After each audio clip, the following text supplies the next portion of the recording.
हाय संग मैंने जय बजरंगबली। तो आज हूँ कार्तिक पूर्णिमा। तो सकाल सकाल गाधे पाधे आम बाहर पड़ू डंगा बसई जावाई। तो आम मामू घर जेहेतु आम मामू घर पाखे बैतरणी नदी अच्छी। तो आम बैतरणी नदी में डंगा भसैया पलि आसलु। ये मामा आमर डंगा सब सजेला जेहेतु दीप आमर पान गुआ फूल भोग सोरिष सब देपर मो मामा तार डंगा बसई मो डंगा बसई देन दीदी भी तार डंगा बसई देन डंगा बसा कार्यक्रम सरला पर आम पलि आसलु शिव पार्वती दर्शन कर दर्शन करी आम पलि आसलु।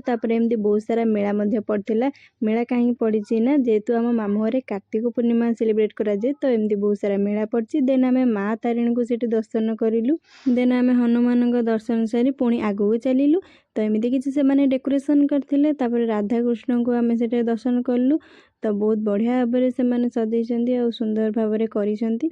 देन मु घर को पलि आसती। जेहेतु पंचुकर लास्ट दिन थिला तो मु मुरुज पकई थी।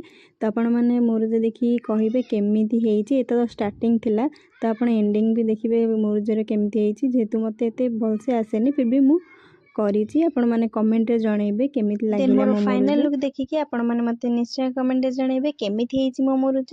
तापर मते मामू को झियो झुरझुरी आनी देइथिला मु ताको फटेइथिली। देन मु सकाळु खाइना बहुत जोरे भोग लागुथिला जेहेतु 3टा राती उठिलुनी। तो बरा सिंगाड़ा आनी खाइ देइथिलु।